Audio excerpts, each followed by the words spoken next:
Are we on? We're on. I was gonna. Anyway, hello everybody, and welcome to Geopolitics in Conflict show. One more time to be excited about live stream here. Yes. Anyway, what are we gonna be talking about today? We're talking about something that has been in the works actually for a very long time, but nobody's really been talking about it until now because there was a new announcement made about it. And that is that the BRICS nations have announced a new currency. But this isn't really new, is it? No, it's not. It's because the whole media, mainstream media, here in the West, especially for us in the US, wasting time about Donald Trump stuff and all that, which is nothing but a distractions, rather than focusing on the real issues. Right. This is one of them because this is the reflection of the death of the dollar. It really That is what it is. And by the way, we're gonna be talking about in a Rumble. Yes. About Donald Trump, but not about how that it's a distraction from the real issue. Right. And I got some stuff that I came across last night. Yeah. We can't disclose here. So that has to do with CIA.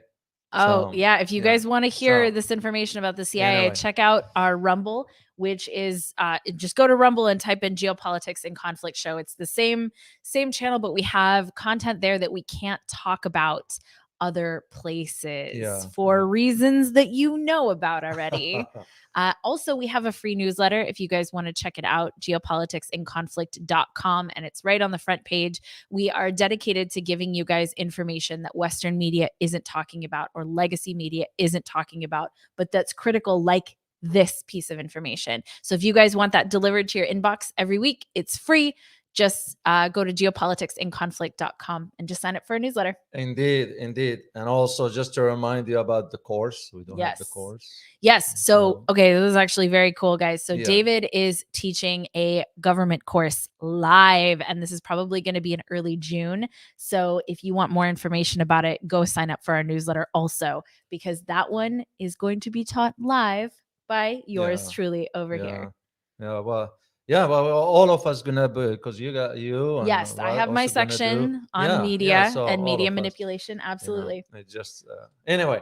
So let's talk about this topic here because if it is of great importance, and the reason being because, like I said, mainstream media is not addressing it. So what they're doing is distracting the masses to look elsewhere, while the main issues of importance to people's well-being economically and financially are being distracted because they don't want them to know. Absolutely. They want to keep them in the dark. Well, what do you think would happen if the population of the United States really understood that this was happening?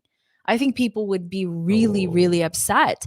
And it's not just this. So we have a double whammy going on here in the United States. And that is the double whammy of the economic position that we're in, which is a very bad economic position, and something that I'm going to address a little bit later. Oh, you want me to get it? You got it. David dropped his glasses, guys. Sorry, this is a real show. We are real people. Oh, yeah. A lot of times you see talking heads, but you see the dogs, you see us drop glasses. We're real people. But it's the double whammy of the economic issues that we have right now, because right now we have massive government overspending, which is still happening. I'm going to give you guys some numbers that are pretty shocking later on in the show. Yeah. And we also have this. It's basically a global coordinated attack on the US dollar all at once. If you notice, all of these things have happened in the last month, 2 months? Yeah, somewhere around that. So, and given just what just happened last week between Malaysia and India. Yeah. Why is this important for you guys to know? It is important because, let me just say thank you to guess again. Raphael. Hey. Raphael, thank you so much. Do you want to show it? Do you want to show it? Yeah, of course. Yeah, Raphael, thank you so much for your super sticker. Thank you very much. Yeah, Raphael is always the first. Yeah. We truly appreciate it. I thank you so much for that. We all thank you for that. Yes, we do. So, what I was going to say, no, I forgot what I was going to say. I think you were going to talk about sort of this announcement. Yes. Between Malaysia and India. But this is not about just Malaysia and India. As a matter of fact, if you guys, we're going to ask you a question. If you like if you want to put the answer on chat on the chat Yeah. box. And the question is about: would you like us to do a live about Asian currencies? Yeah. Do you know there is a conversation as we speak in Asia now? Yeah. This is why ASEAN moved into that direction. And Yep. all this is tied to what just you mentioned about what's been happening for the last month and a half to the dollar. Right. That's what happened. So for this particular topic we're talking about today, it was a conversation, and guess where the conversation was initiated from none other than the Duma. The Duma is the parliament of the Russian Federation. And he was, and I found the link for it because I had to dig into all this. His name is he's the State Duma, Russian Legislative Assembly Deputy Chairman Alexander Babakov. Oh, and he's the one who said, and I quote here: "The transition to settlements in national currencies is the first step." Yeah. You know what he means by that?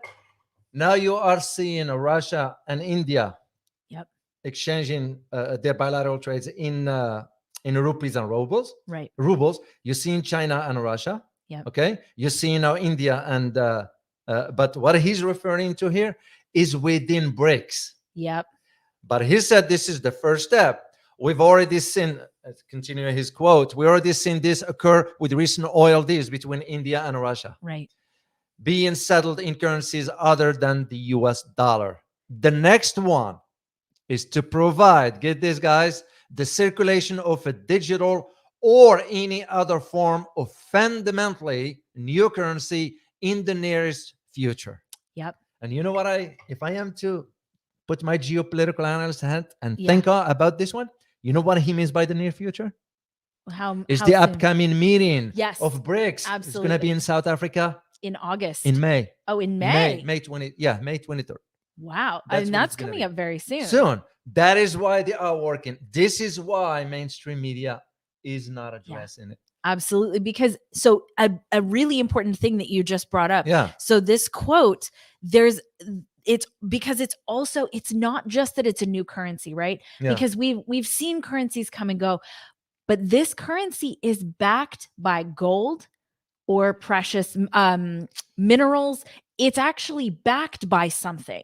So they're not talking about putting it's exactly. Gonna be backed by gold. This is why, not to interrupt you here, Go ahead. Elizabeth, what I'm thinking quickly. This is why, if you guys recall, when we did the first live stream 3 days ago, it was that day when the prices of gold went up. Right. It's because the Feds were increasing interest rates for the 9th time consecutively. Yeah. And this is where I feel sad for Americans. They don't know. Yeah. They don't know. They sitting watching the idiot box and not thinking about what's going on. Yeah. And I believe the mainstream media by design is not addressing this. Right. Well, because remember, we've been covering this for maybe 2 years now. Yeah. The stockpiling of gold by China, the stockpiling of gold by Russia. So we're watching these countries stockpile gold. What do you think that might have been for? So we're looking at gold. And then he also said, so Babakov said gold, other groups of rare earth elements or soil, but it's backed by something substantial. Whereas right now we all have fiat currencies. Yeah. And every single fiat currency throughout all of history has failed. And so that's something when we were taken off the gold standard in 1971, we became a fiat currency. Yeah. And when we became a fiat currency, we became destined for failure because the United States was not acting as if it was going to be the one currency that was going to stick around forever. True. That's true. And so it's interesting that because the euro is a new currency that sort of came about a few years ago, and it wasn't necessarily great for all the countries that were involved. So, well, actually, you're right, because they created a problem. Yeah. And the problem that created in Europe, I recall when I used to, go to Germany, for example, and I'll get the Dutch mark, and I'll go to France and I'll get the French franc and all that. But once the euro came in, you start to have the issue of the within the EU itself. You got countries' economy that is so low. Right. Like, for example, and I'm not picking on any country here, like Greece. Right. Then you got Germany, Well, guess Yeah. what? There's nothing they can do about it. The euro Exactly. is for all the Yep. and they realized where the problem is. Right. BRICS are not gonna do it that way. Right. And I think that's the point. Yeah, What you just said that's is really the point, is that BRICS is going to do it differently differently. than the euro did. And in fact, it looks like they've learned from a lot of the problems that the euro had, because I know that everyone before the euro, everyone was so excited. Oh, Excited. this is going to be great. It's going to be great. But the differences in economies Economy. was so Yeah. substantial in these European countries. But the BRICS countries also have substantially different economies. They And do. so to Yeah. put together one currency is going to be a very interesting thing to watch. Yeah. But I think that the fact that we're watching this globally, I mean, this is globally coordinated. Well, This it is. is, It is because when you think about it in terms of this is why Babakov was about say. yeah, You know, one thing I've learned in international affairs and geopolitics all these years, whatever, these kind of statements they are measured. yeah, The wording of those are measured. right, That's why he stated as a first step. yeah, The first step is the bilateral within. Then, till that is settled, mhm, then that's going to become one by which they do multilateral among them. yeah. And you know what I'm guessing is going to happen What? once they do that? Then they move on to the international stage. Yeah, That's how it's going to move one yeah, step at a time because this will impact this, meaning the currency of the BRICS is going to impact the financial global system oh, absolutely, one way or another. completely. It's going to also impact the global trade Yep, one way or another. yep, This is why you're seeing ASEAN made that decision. yeah. And that's why I think we need to do a I live think so stream. If too. you guys want us to do, just let us know in the chat box if you like us to do the live stream on ASEAN currency because ASEAN currency it's Yeah. where things is gonna be. We want to say thanks to KL. Thank you very Oh, much for thank the you super very chat. much for the You super know, chat. we like I said, I think yesterday, we don't have, giant donors. We don't have a big company backing us. We're just real people. So we really appreciate everything that you guys do to support us because you guys really are the ones that are building this channel and we can't do it without you. So we very much appreciate it. Yeah, we got me channel and you member. Awesome. our Oh, channel. great. Good to Thank have you. you. Good to have you. So that's usually what I'm seeing. Cool. What I'm seeing, Elizabeth, is that this is like this single currency. It's really what it's gonna do. It's gonna not only improve relations among this country, Yeah. but you're looking at a global south. Yep. The entire global south is gonna move into that direction. Well, and these are the power So- players, right? Yeah. So there's the US and then there's the BRICS nations. Yeah. And they're the big power players in the world that aren't the US. So it's kind of like all of the big other power players Yeah. from the world got together to build a strong structure to take To- on a very a US that's weakening. And so I want to talk about Yeah. the US for a second Sure. because we're in a very challenging situation here in the Mhm. United States. And this is part of why this is allowed to happen right now. So I want to talk about the US spending problem because we have a huge spending problem. We know that the deficit right now is 31 trillion and there's like a fight. I don't know how I feel about it being like a real fight. I don't know if it's a real fight or not to raise the debt ceiling to 32 trillion.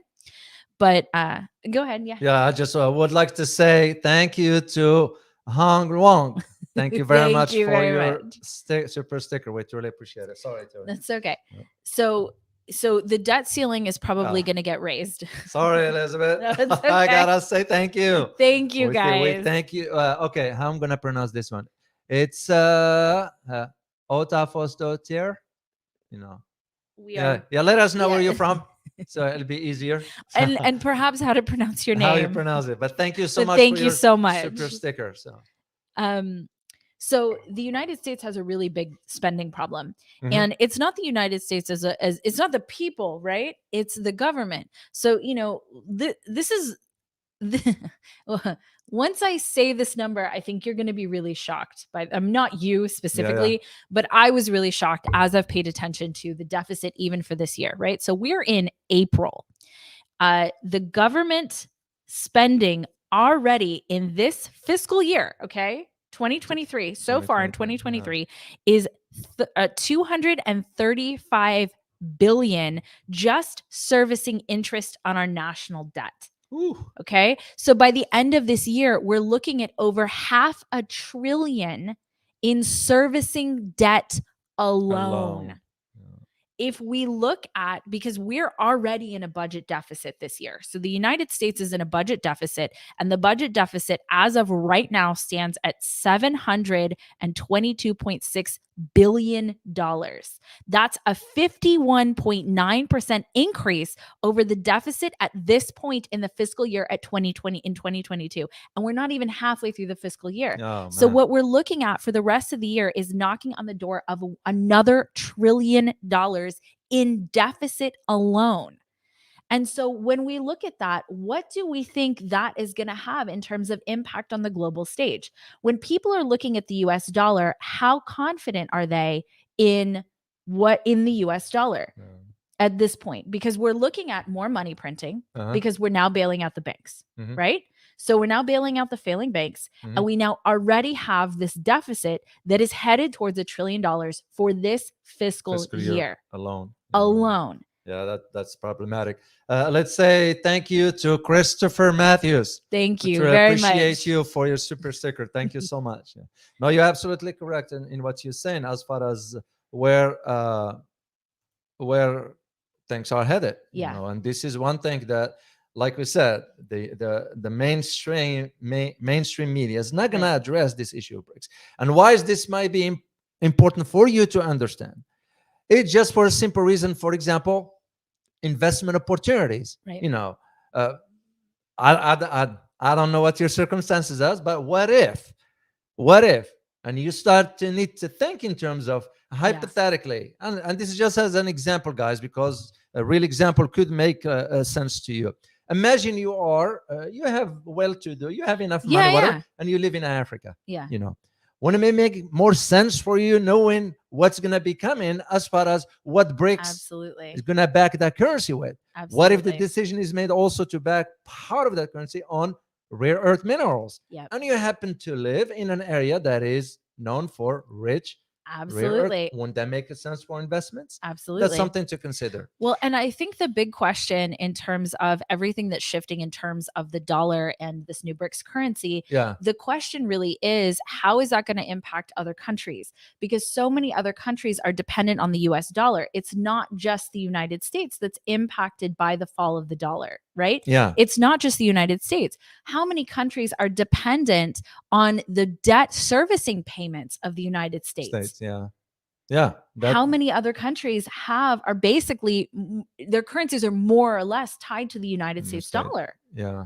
Well, this brings a good point. The good point about, because even within BRICS itself, with the currency, because you have to think of the rationality and practicality of how this currency is going to. So, and there are no guarantees, of course. Of course. Yeah, because you know why?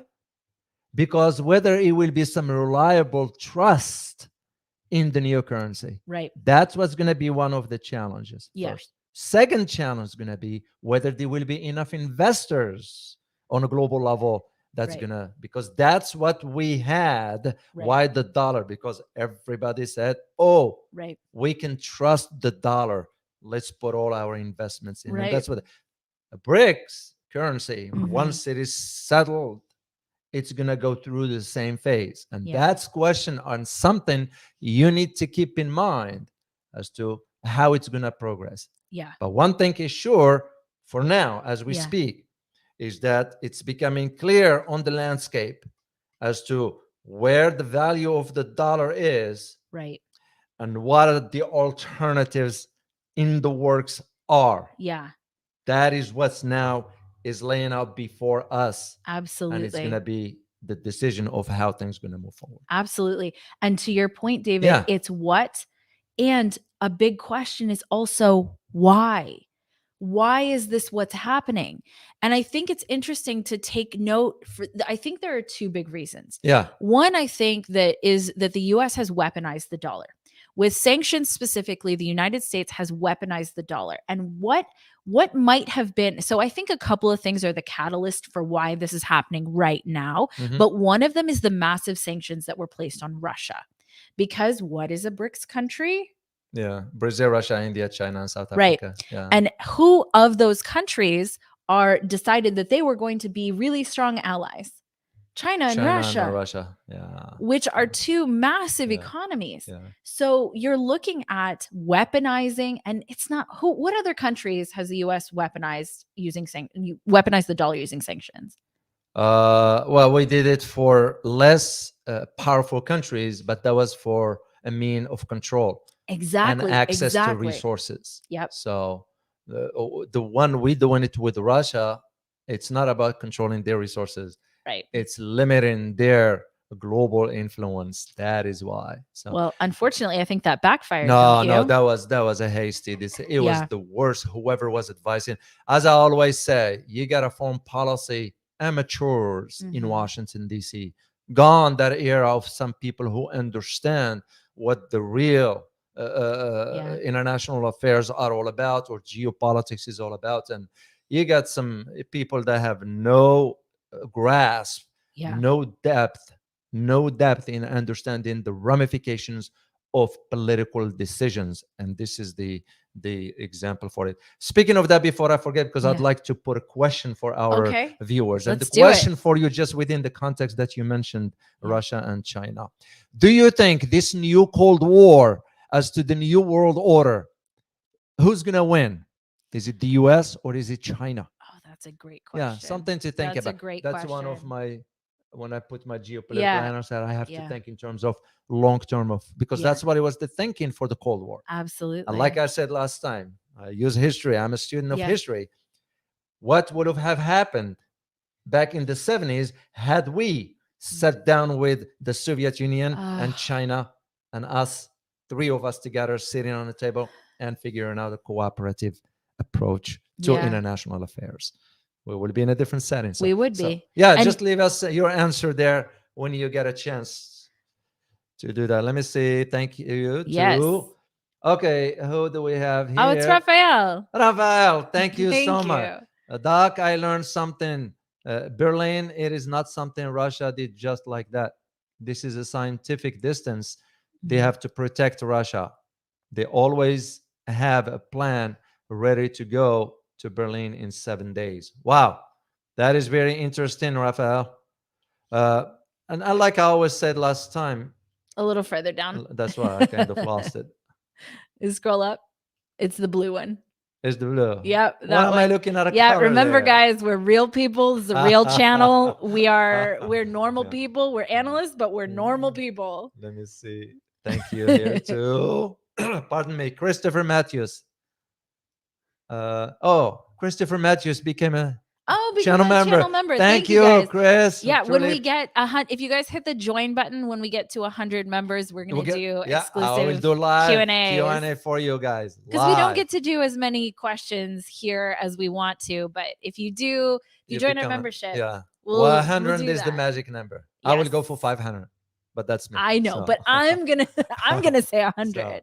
So to go back to Rafael points, and Yeah. he got a point there as far as Germany. Yeah. You know, that was the whole reason why we created the conflict in Ukraine, because we Right. did not want Europe, let alone Germany, because Germany is the strongest economy in Europe. Yeah. We didn't want them to get closer to Russia. Russia. And that was started from way back when Nord Stream 1 Yeah. pipeline was in the works. Yep. I remember that conversation was when the former chancellor of Germany, Gerhard Schröder, Yeah. was in a conversation about that. How about we create a pipeline where we can bring Russia's in? Mhm. The US did look at that favorably. Yeah. So we figured out a way. This Ukraine thing, Yeah. it's not new. This No. has been in the works for quite a while. And I'll tell you, when I was in Washington, usually Yeah. I don't talk much about certain things. When I was in Washington back then, Mm-hmm. the conversation was about how we're going to move forward with that. I'm talking about Wow. 2007, 2008. All the way back then. Oh Yeah. man. Yeah. That's actually That's actually really important information. Yeah. Is that some of these things that we see playing out right now, Yeah. they probably started a long A time long ago. time ago. That is why in Rumble we can't Uh-huh. talk in much, but Yeah, I yeah. can share briefly here. This is why, for example, nobody, it wasn't even reported. You're not going to find it, that the CIA director Yeah. was in Saudi Arabia 4 days ago. Oh, wow. Well, you know why? Why? Because what Saudi Arabia just did Oh, with yeah. China by signing Oh, the yeah. $12.5 billion Yeah. project in Yeah. petrochemicals, Yeah. but also the concern now is about whether Saudi is going to drop the US dollar. That's a from, huge concern. and that's what I Yeah. said last time as an Yep. analyst. I said, and I still hold, I will stand by my statement that once the Saudis officially declare it's dumping over. the Yeah. dollar, it's over. It's over. It's over. For at least energy, for now, Yeah. the dollar still hold Right. because of the oil transactions on a global level. Right. And the Saudis specifically, you're absolutely right. Yeah. Like that's a big reason that that's holding Yeah. right now. So that's why the CIA director went Oh my gosh. quietly. Nobody knew about. So. Well, and MSB has been very vocal about it tit for tat. So if he does something for Washington, he wants Washington to do something for him. Yeah. He said that I think last year. Yeah. He said the quiet part out loud. Who did? MSB. Oh, MBS. MBS, sorry. MBS. I'm very sorry. That's why I was like, I didn't know. But anyway, yeah, because he's very aggressive. He's the young generation. Yeah. He's gonna break away from the tradition in the Saudi monarchy. Yeah. And I detailed this in my book when I wrote about how the monarchy is structured. And all that stuff. Oh, hey guys, he's gonna break away. Plug David's book really quick. David will never brag on himself. If you guys are new to us, David didn't even want to put doctor in front of his name, even though he does have a PhD. So we're trying to encourage David to brag on himself a little bit more. And just for those who might not know, it's in international security. Yes. That's what I got down. So, but anyway. You'll never hear David talk about it, which is why I have to bring it up. Well, thank you. You're welcome. So that is, but the challenge for Saudi Arabia, you know what it's going to be? Whether they will be able to get their gold out of the US. That absolutely which right. They might not be able, because remember, we still have some gold here that belongs to Germany. Yep. And look what Britain is doing, holding gold that belongs to two countries, Venezuela and India. Yeah. Well, and I think that is really maybe the only leverage the United States has is the amount of gold that the Saudis have here. Yeah. But the Saudis can let that go. Trust me. Yeah. Trust me. If it comes down to that point, they will let go. I saw it with my own eyes. Yeah. I was at the vault and I'm looking at $120 billion worth of $120 billion. I can't imagine what that looked like. Oh, it was like mass. It's like a half size of a football stadium, just with gold bars in New York City. So, but again, Saudis are. That's why the CIA director went there. Well, so I have a question for you. Yeah. What is your take on this? So let's say the Saudis decide, you know what? We're gonna dump the petrodollar. Basically, we're gonna dump the dollar as transaction for oil. If the United States, so right now we know that the situation for the United States getting oil from anywhere else, specifically here where we are an oil-rich country, but are for some reason, I don't know why, something called lobbyists, maybe. We're not expanding it we're not utilizing the oil that we have here. In fact, Joe Biden, when he first came into office, shut down the Keystone Pipeline and made us more dependent on foreign oil. And it's very typically under the guise of doing the right thing for the green initiatives, right? But the problem with that is we're still getting the oil. It's just from somewhere else. We're paying for it. And we're still part of the same planet. So if the drilling is still happening somewhere on this planet, it's still polluting the planet. But it's just not coming from here. But what do you think the real choice is for the United States? Can we buy oil somewhere else? No, we don't. So do we really have much leverage when it comes to buying oil? So where do we buy? Where would we go? Russia? Usually, yeah, you're right. Right? Yeah, the leverage we always had, it's with the Saudis. Yeah. And why? Because again, you're gonna have to go back to the history of the US-Saudi relations. And I'm not going to talk too much on this one here, but just briefly. The decision was made since the Saudis got independence, officially, not independence, but declare themselves as a sovereign state in 1932. Since then, of course, we were there before in 1919. That's how far back. That's a long. Conoco Oil was digging for oil, and although we found the oil, and we got a deal with them. And the deal was, but officially after 1932, the deal was, how about if we do this? We trade security for oil. You give us whatever oil, we'll protect you. Yeah. Saudis needed that at that time. Yeah. And it held for almost 7 decades. Yeah. Which is fairly impressive. Yeah. That's why it was anytime we want oil. You know how it works for us in the US? Anytime we have unemployment that goes up, all we need to do is reach out to the Saudis. Saudis write a check for a few $billions in some ventures of Boeing or armaments, whatever, and unemployment goes down. That's how it works. That's interesting. That's very That's interesting. how it's always been. It's transactional between us, and they'll buy oil. But now, and that was the decision, of course, in the 70s after the Saudis oil embargo, the OPEC rather, but about the gold, but also about the dollar. That's when the decision was made in agreement with the Saudis that security for oil, but also with the dollar. The dollar. That's what it was. So now, as you said, if the Saudis announce, and that's why I'll take this trip of the CIA director within this context. CIA usually, there are analysts there, and they tend to think long term. Yeah. You know, that's why some of them, and I'll give credit where credit is due. There were some analysts in CIA and State Departments. Yeah. They were against the United States decision to blow up the Nord Stream 2. Yeah. They said this will be a suicide, political suicide, and they were right. Yep.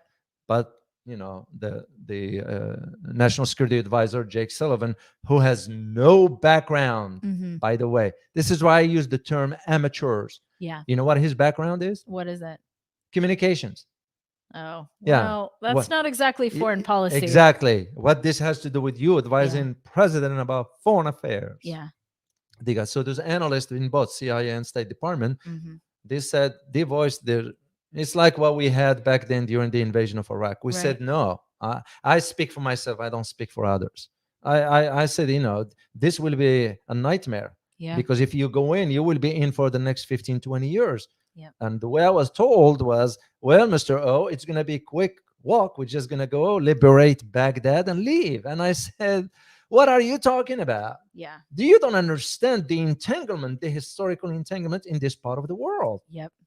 They're like, what? You got individuals who read a book or two and start calling themselves, expert or analyst, whatever. And that takes a lot more than that.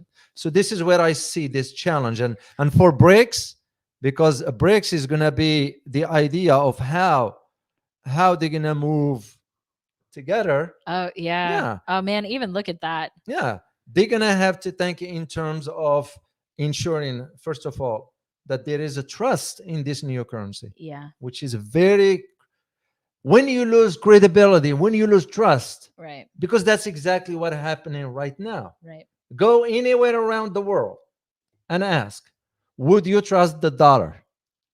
Yeah. Well, and it depends how the media has spun it in whatever country you're in. Exactly. But anybody who's actually paying attention, I think so. There's the question of the short term versus the long term failure of the dollar, right? Yeah. Because it takes reserve currencies a while to fail. It's not just all at once. No. And so that's also an important piece of this. Yeah. Because let's make this clear. What we're talking about ain't gonna happen tomorrow. Right. You'll be looking at a minimum of 10 to 15 years. This is not an overnight thing. There are those who ask sometimes, where would I invest my money? Which currency? Yeah. No, it doesn't work that way. This is a process. It's gonna take time. It just, once you start to lose trust in a specific currency, you start see the domino effect. It's exactly what is happening. So BRICS BRICS is going to have to do it the same way by ensuring how they're going to like have trust in development and so forth. And investors, if you are a millionaire, Yes. let's say you are a millionaire and you invest in currencies, Yeah. you're going to be keeping your eyes open on what BRICS Absolutely. plans are. Yeah. And I think, this is just my own opinion, I think BRICS is going to announce it's going to do major announcements in the upcoming summit. And in I May. have my, yeah, because if you only see the countries that are lining up to join BRICS. Yeah. Oh, there's a list of them. Yeah. Let's see. I can remember some of them. So interested in joining the bloc: Saudi Arabia, Algeria, United Arab Emirates, Egypt, Argentina, Mexico, and Nigeria. You have to add two more. Kazakhstan and Indonesia. There's been some interest there. So, and of course, our neighbor to the south. Yes, which is huge. I can't forget Mexico. That. Yeah. So, but at the same time, when you look at this list, and each country has some specific strength. Yep. I'll start with Saudi Arabia and Iran. I think it's clear what that strength is. Yeah, well, that's you look at from an energy perspective. We're gonna be releasing a video for you guys, by the way, in which we talked about the Saudi Arabia and Iran together. Yeah, that one should be coming up soon. Yeah, and in it we talked about the massive, I'll use the term massive, oil reserves for both countries in the billions. Did you know? And I'm gonna share this with our viewers. Did you know that the CIA has been after the Saudis for decades to find out the exact reserves they have, and the Saudis never disclosed that? Wow. Well, they're keeping chips close to their vest, and of course, the CIA wants to know. This is no different than Pakistan. Yeah. The CIA is so pissed and not knowing where the nukes are because the ISI never wanted to disclose or share that information with them. So just to go back to Saudi Arabia and Iran. Oh, but there's an interesting nuclear development that happened recently on Twitter. Did you hear about this? No, I didn't. Okay, we'll put this maybe in our Rumble episode later. But a certain person tweeted something about nuclear arms that was supposed to be a government secret. And turns out it's not a secret anymore. We'll talk about it at Rumble. Yeah. So guys, if you, we're going to go on Rumble because we can't talk about everything here that we want to talk about here. Yep. It's Geopolitics in Conflict Show. Just search it on rumble.com and you will find us. But yeah, so go ahead. Sorry, that was just an interesting, the things that happen on Twitter. Yeah, because I got an idea of what these guys talking about. You'll know.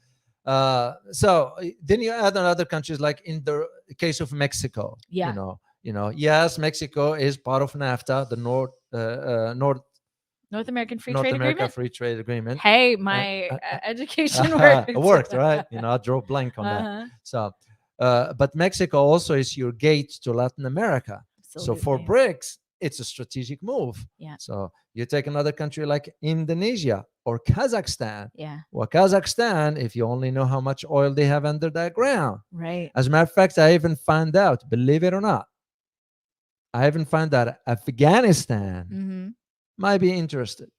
That's interesting. Yeah. Well, Afghanistan's economy is not where it needs to be. No, clearly. But what Afghanistan has, it's the massive natural resources under that ground. Yeah.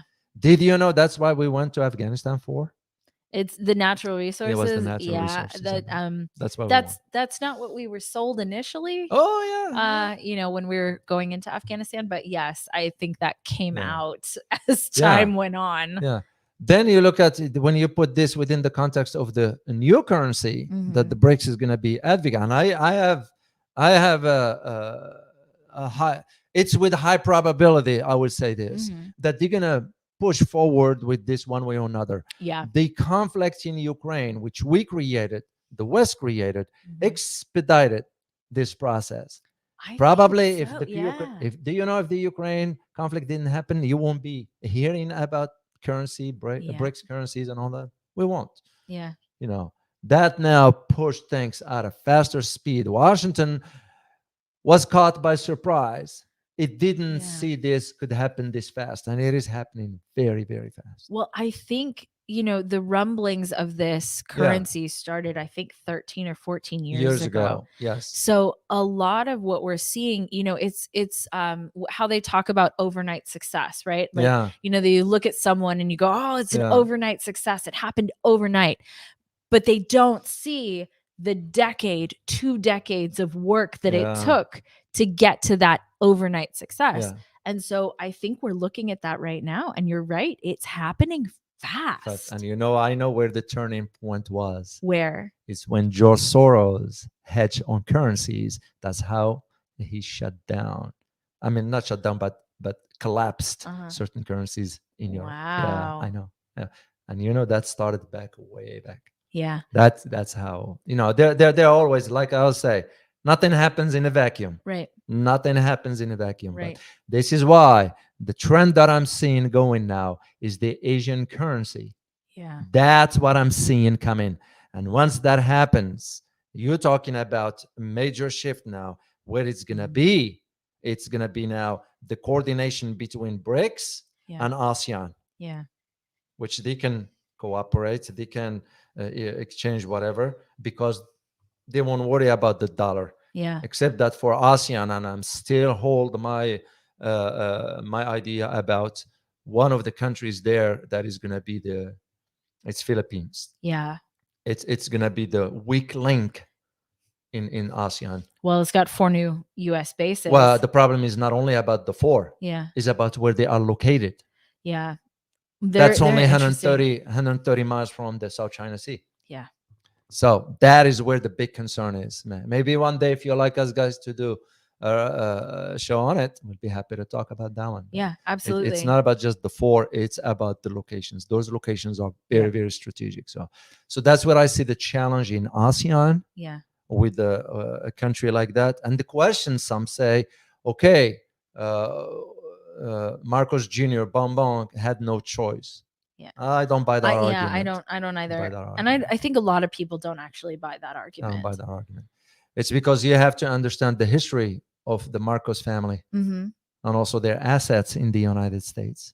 That's interesting. Do you know much about their I can't assets? talk too much Okay, about got that. it. Got it. Yeah. Well, but just the fact that that's true. Everyone thinks, oh, you guys don't, right? You guys don't think politics is a clean process. I'm sure that you don't. But looking at, the amount of special interests that are going on behind the scenes Yeah, is wild. it is. It's So, wild. And we have, so here in the United States, we have 2 companies, BlackRock and Vanguard, that own, I think, 90% of all media that's produced and distributed and consumed here in the United States. And that's not different in other parts of the world. Other parts of the world have other sort of media conglomerates, and yeah, it looks like different channels, because you think, yeah, "Oh, I have all these different news sources, right? yeah. I have Fox, I have CNN, Ah, I have all of these different local channels, and they're all telling us different things, right? yeah, They're all going out and reporting different things, aren't they? But they're not. They're they all are the same. owned by the same Yeah, companies. yeah. This is no different than Australia, because who owns Absolutely. the media in Australia? Rupert Murdoch. Same who owns Same here. thing who owns here. So that's why Aussies, Yeah. I mean, we have a lot of viewers from Australia, Yeah. and they do send. It's like we didn't hear about this. Well, you're not gonna hear about it because the Rupert Murdoch controls the media Mhm. there and what they're saying. Yeah. So it's no different than for us here. But that's Absolutely. part of where in Philippines it makes it very, very complicated, because there are almost, I feel, 2 governments in Philippines. One is civilian and the other one is military. Yeah. And guess who has power? Military. The military. Well, They have a that's say. surprise. That's not surprising. It's That's not surprising. sarcasm. It's But not surprising. just to go back to the point, because that's very crucial. It's if ASEAN, it's not if, as ASEAN is going to make a decision about moving into Asian currency, because that's what they're going to be moving into. Yeah. And I'm going to be looking into this through my own sources, Yeah. because you have to also understand the role of Singapore.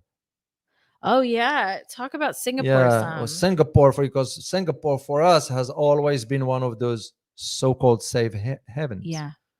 safe havens, that is. Right. Why? Because there are some, if you look at the transfer of funds, how it goes in Southeast Asia, Mm-hmm. in that part of the world, Mm-hmm. you got the two main countries, Singapore and I think Indonesia or Malaysia, either or, I couldn't Mm-hmm. remember. Because Indonesia, that's what I remember, where JP Morgan Bank was caught in fraud Yeah. over there and corruption and all that stuff. Wow, So, what a shocker. I'm sure yeah. that never happened. So the point to all this is to understand how BRICS is going to have to ensure that Yeah. ASEAN stand on its own. But if you have a weak link inside, Yeah, the issue of trust is going to emerge. absolutely. Because I feel Philippines is playing both sides. Yeah, Yeah, it's survival. it's but survival. but They're it's so not small. but it's not gonna succeed Yeah, long term. right. Why? Because the global economy is shifting and the Yeah. global order is shifting. It is. And Yeah. and the smaller countries don't have much of a choice but to go with whoever's the strongest. Yeah. I mean, that's just the reality. We can judge it all we want, but how would Philippines stand up to the United States at this point, right? Like they would have to create other allies in other places to be able to do that. Yeah. And is right or wrong, they're Yeah. looking out for their best interest in whatever ways those are. Yeah. And the politicians are looking out for their best interests specifically. Yeah. So it's interesting that you actually bring up Goldman Sachs and JP Morgan and all of that. So I have a quote that I ran into that I think is very interesting. It's from Goldman Sachs chief economist, former Goldman Sachs chief economist, Jim O'Neill. He's actually the person who coined BRICS. BRIC. So he actually urged the expansion of BRICS. He's actually saying that that's the right thing, which is very interesting from a former Goldman Sachs chief economist. He said, quote, this was in a paper published by the Global Policy Journal. He said the US dollar plays a far too dominant role in global finance. Whenever the Federal Reserve Board has embarked on periods of monetary tightening or the opposite, loosening, the consequences on the value of the dollar and the knock-on effects have been dramatic. So that's really interesting because it speaks to exactly what you're talking about. It's the impact on a lot of these smaller countries where the currency is tied to the US dollar. Yeah. And their purchasing power and their ability to spend is tied directly to what the Fed does here in the United States. And so in some ways, it's these countries trying to pull their autonomy back. Yeah. Well, because anytime we raise interest rate, Yep. that's going to put more debt on the countries that borrowed from IMF. Yep.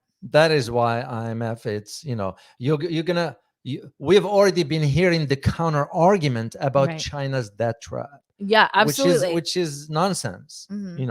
And again, I speak based on facts. Yeah. It's not a debt trap. It's the terminology that the IMF or the West, for that matter, will be using to scare the masses. It's no different than what happened here when the SPV bank. Oh yeah, failed. yeah. What absolutely. was the word? You They can use- yeah, exactly. small bank. They Yeah. called SVB, Silicon Valley Bank, a small bank. Which If is you not- look at what their assets were, they are not a small no, not bank. at all. Not at And all. what did it cause? It caused people to take their money out of Small small banks. banks, the decentralized banks, basically, right? Yeah. And take them and put them in what? The big Big, banks, the too big to fail banks. That's why Bank of America made a just transaction of $50 billion in a matter of 3 days.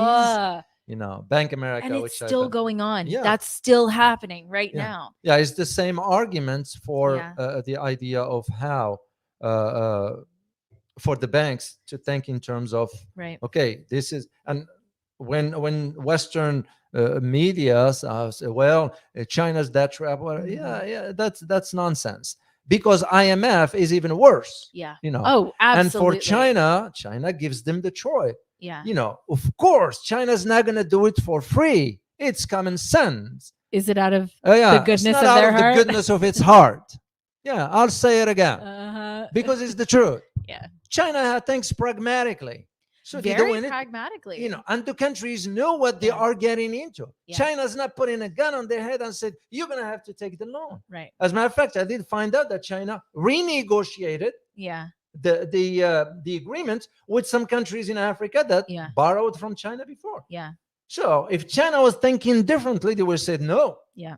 Because this is exactly what BlackRock did to Argentina during the period Yeah. of COVID. When Yeah. everything was shut down, they told Argentina, you need to pay up. Yep. How can they pay up? No, they absolutely can't. And Yeah. and that's a really good point, David, that you're bringing up. And I know we're kind of pushing on time, but you know what, we can keep going. So it's a great point that you're bringing Yeah. this up, right? Because first of all, I think we have to say this every single time, and that is we are not giant fans of China. It is not about how great China is. Yeah, it's There are not a about lot that. of policies that China enacts, especially on its people, that I do not want here. That would absolutely not work here. And so China has tons of its own problems. So we are not saying that they do not.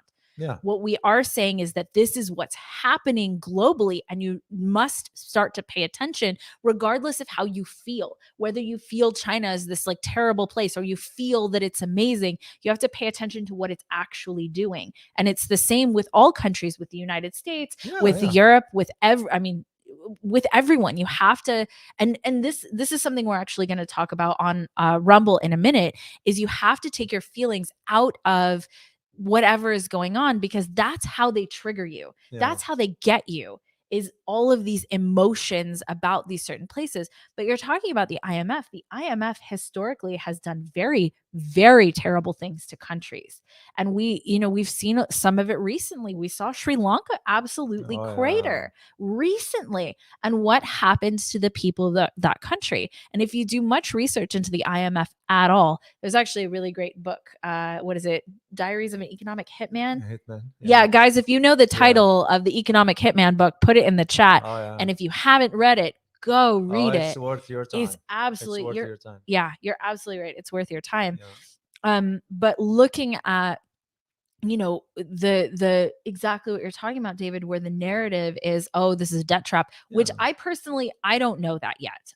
I'm waiting to see a little bit over time what happens, but for sure the IMF has put people in debt traps. More, so the one that I've seen so far, it's all the projects involved in Africa. They paid off, and in the sense of the infrastructure is growing there.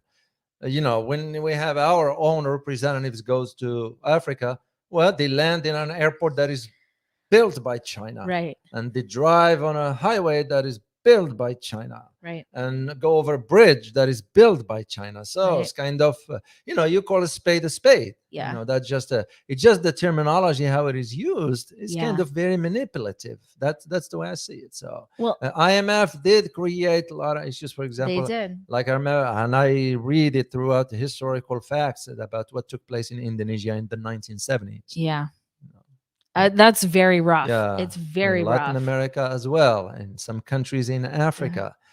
This is why anytime, and it all ties to the dollar, because anytime you raise interest rate, that loan, whatever they own, is gonna go up. So this is why we did what we did with the what's that country in Latin America that want to pay off the U.S. debt and go with the Bitcoin? Honduras? No, El Salvador. El Salvador. Yeah. So and what it was, articles coming out of the financial institutions here in the US and how bad that is. Well, because El Salvador wants to pay off its debt and be done with the US dollar. And we did everything in our power to prevent that from happening. So and even not, I think not necessarily for El Salvador itself, but to not let other countries see that they could do that. And this is now where that trend of countries like India and Malaysia, like India and Bangladesh, like India and Russia, China and Iran. You got more countries. Turkey is considering with China. You get more countries moving into that direction. It's because all you need to do, watch for the trend and see where things are headed. Absolutely. That's where I see it going. And my big thing is about the Asian currency. Yeah. If ASEAN can come up with something like this, with the assumption again that Philippines will figure out exactly which direction he wants to take. Yeah. I go back to the Philippines because it's a very, very what's the word? Uh, it's in a bad position Yeah. because Philippines' economic welfare is tied to China. Yeah. Philippines' security is tied to the U.S. Yep. That's a really Yeah, challenging place for it I to be. knew this from way back, but also when Mhm. the Marcos Jr. Bonbon, they call him Bonbon, Yeah. was running for office, I said one of the dilemma he's going to be dealing with, it's trying to figure out a balance Yeah. between this and this. So, and this is now where I see, for example, speaking of this currency, when I'm thinking about it, Yeah. did you see the trip of Macron and von der Leyen to China? Oh, yeah. He humiliated himself. That's Absolutely. very bad. But Absolutely. also there is also something behind the scenes into all that. It tells you right there whether France now, Yeah. because he didn't go to the US, he went to China. Yep. Is China the next? US basically. Yeah, and I Yeah, that's think my point. that's really the question. And Yeah, like I think you hit the nail on the head yeah, is that's really the question and he did ask China to intervene with the yeah, Russia-Ukraine conflict. yeah, And for him to ask China to intervene, now we have two people who have asked who are on the other side of that it's conflict like, for China to intervene. Now, there's other stuff going oh, of on in course. that situation, Yeah, but we now have Zelensky and yeah, we now have Macron, who both have requested China yeah. to begin to intervene for peace because the United States, their position, or I guess it's hard to say Is our the position. trust is the trust and credibility is not there anymore for the US. Like Absolutely. I said, I remember when we did Lifetime last time and I asked the Yeah. question, do you think the United States can be an honest broker? I Yeah, I I majority think said the no. answer is no. And Majority said we no. don't even trust our own government Oh, for I the don't. most part. Oh, I don't. no. I'll let you. I used to Oh, work in Washington, yeah. so what I saw it Yeah. appalled me. It's kind of that's pathetic for how a government will do such things on behalf of its citizens. Wait a minute, Yeah. wait a minute. That is not. I don't subscribe to this kind of practices and Yeah. dealings and all that. Yeah. I'm a believer of live and let live. Absolutely. Who the heck are we Absolutely. to be going and telling other countries what to do and how Right. to behave? What when we couldn't get our own act together? So Yeah. it's kind of like no, that's a hypocrisy at the highest order. Yeah. That's the way I see it. So, Well, so I absolutely agree. And I want to make one more point about China and their investments because this is sort of something that we haven't said a whole lot of. yeah, And that is, let's say that you own the infrastructure in an African country, for example. Let's say you build a port for them. hmm, Well, who controls what goes in and out of that port? It's who owns the port.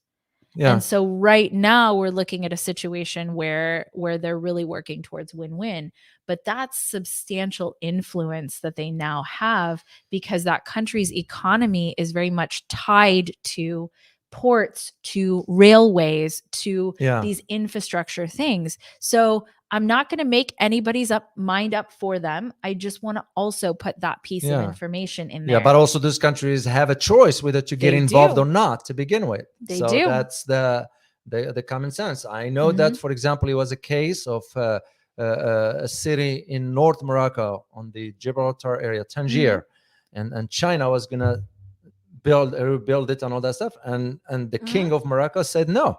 Why? Because China wanted to put 50% of the, and Yeah. rightly so. They're not Yep. going to do it for free. So Morocco made its decision, said Yeah, no. and said no. China said no, no worries, no Yeah. problem, and that's it. Yeah. So that's countries have to decide for themselves because Absolutely. again, nobody's forcing anybody. Yeah.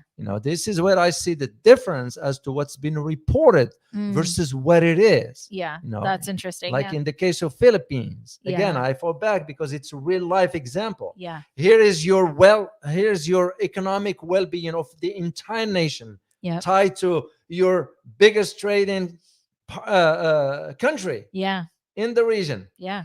and here is also your security concerns and all that Yep. stuff with that. So it's not a easy task. It's not. Really quickly, guys, if you have a question, put it in. We're going to try it. We're already over time, but it's okay. Let's see if we can get like maybe 2 questions in. So if you have a question, put it in. So, and we'll be, I like to see where they're from. oh yeah, where are you guys from? This one of my Yeah. absolute favorite parts of the show. Okay, where do you? Thank you. Okay, let's take a look at. I think we I'll let have you a do that. super chat. Okay, Yeah. I'll do it. You're faster. You faster than me. As you continue to talk about the Philippines. Well, Philippines, that's a lot. Actually, I'd like to. Oops, sorry. Next topic, I'd like to do the Asian currency or And, ASEAN currency. Whatever that's and interestingly enough, the announcement about the Asian Monetary Fund. yeah. So that's interesting. Oh, Sophia, thank you so much for your super sticker. We very much appreciate it, guys. Thank you so much for your support. It means a lot to us. Yeah, it does. We truly appreciate it. Okay, let's see if we got any questions. Oh, there's where everybody is from. Okay, I'm trying to get up here to the super sticker, but I might. It is from Christopher Matthews. Thank you, Christopher. I can't get back up to it. There, but thank you. I really appreciate it. It's too far up in the chat. Okay, let's see where everyone is from. Oh, we have another one. We have another super sticker. Awesome. Thank you, Ozzy. Ozzyville, super sticker. I apologize if I pronounced that wrong. Thank you so much. Thank okay, let's take a question. All right, how about this? Nunya Business. Love that. Okay. That's a good one. How do you see the lithium find in Iraq affecting the balances? On Iraq, lithium. Yeah. Well, it's Iraq, of course, is a mess right now. Has been a mess for a while since we went in. You know, it's gonna be because remember we still have some of our forces in Iraq. Yeah. And but Iraq, it's by the time they decided to drop the US dollar from their bilateral with China, the way I see it is you will probably have a Chinese company come over to explore all that there.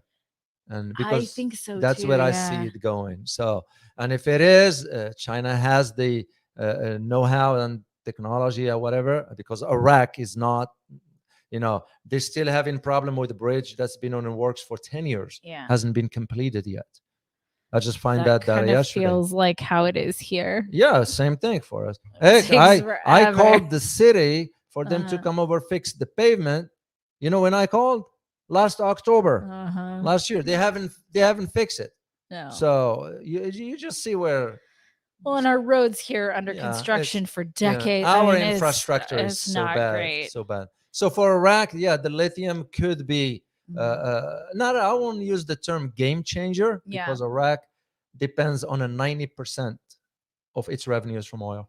Yeah. So, that's a lot. That's a whole lot. But, you know, as we're building batteries, lithium is becoming, you know, more popular. Okay.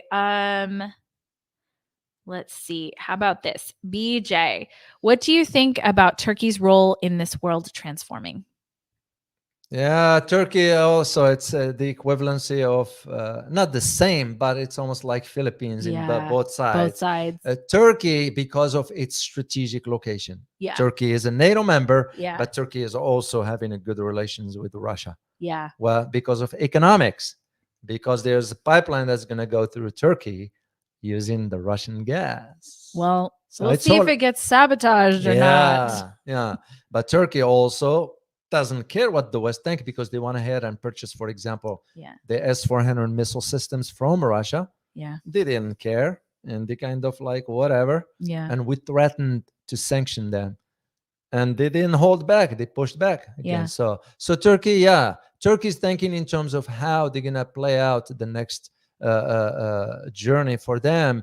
But also one thing is the domestic politics that defines which direction Turkey is going to be headed. Erdogan's been in power for a while. He's going to be challenged this time around. But even with that, I don't think so it's going to work. Yeah. It'll be a big surprise if he loses the elections. But Turkey is ensuring at least one thing they agreed to. They agreed to Russia brokering a deal between Turkey and Syria. Brokering a deal. Yes. They invited all three countries or both of them Yeah. to Moscow to cut a deal Wow. there. Yeah, That's we haven't heard very about it yeah. here. We We haven't. haven't heard about it, I No, think, at no. all here. Russia brokered the deal, or is Wow. brokering a deal between Syria and Turkey. You know, they are. Yeah, Yeah, yeah. Russia is doing it in the footsteps of Russia. what China did Yeah. between Iran and Saudi Arabia. Wow. So you know, That's I think if people here knew that, yeah, no, and they don't especially discuss. in terms of the narrative about what's happening Clean. Yeah, in the Ukraine Russia conflict and all that. yeah. Oh my gosh. Okay, let's check out where people are from, because guys, we are going on Rumble next. We're going live and we're going to talk about basically the Donald Trump distraction and what's really going on and why that is happening, why that distraction is happening particularly right now. And the Okay, CIA trip. and the to CIA trip. Okay, so Richard, you are from Temple, Arizona. Lee from Sweden. Miles from Ghana. I don't know how to pronounce this name, and he gave us a super sticker. Oh, Oxywheel. Yes, Oxywheel. Michigan, but Philippine born. Philippines. Wow. Yeah, RJ, Indonesia. I can't say this, but Malaysia.